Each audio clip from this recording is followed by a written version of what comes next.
નમસ્કાર મિત્રો, વિડીયોમાં તમારું સ્વાગત છે। જી હા મિત્રો, અત્યારે હાલના મોટા અને મહત્વના સમાચાર સામે આવી રહ્યા છે। તો મિત્રો, સમાચારમાં વાત કરીએ તો હવામાન નિષ્ણાત અંબાલાલ પટેલે ગુજરાતમાં ચોમાસા અને વરસાદને લઈ એક નવું અનુમાન વ્યક્ત કર્યું છે। તેમના જણાવ્યા મુજબ હાલમાં એક પછી એક સક્રિય થઈ રહેલા વેસ્ટર્ન ડિસ્ટર્બન્સની ચોમાસા પર વિપરીત અસર પડી શકે છે। જો કે આ સિસ્ટમના કારણે ગરમીમાં સામાન્ય ઘટાડો થશે પણ બફારો વધશે। અંબાલાલ પટેલની આગાહી પ્રમાણે ગુજરાતમાં 15 જૂનની આસપાસ ચોમાસાના આગમન પહેલાનો વરસાદ શરૂ થઈ શકે છે।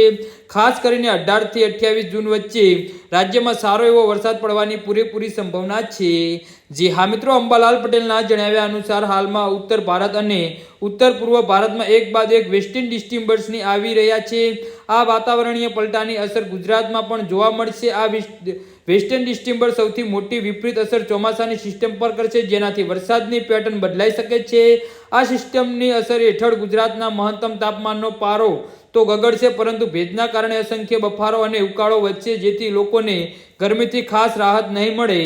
જી હા મિત્રો, તો આના વિશે તમારું શું કહેવું છે તો નીચે અમારી કમેન્ટ બોક્સમાં જરૂરથી જણાવજો અને અમારી યુટ્યુબ ચેનલને સબસ્ક્રાઇબ કરવાની ભૂલતા નહીં। ધન્યવાદ।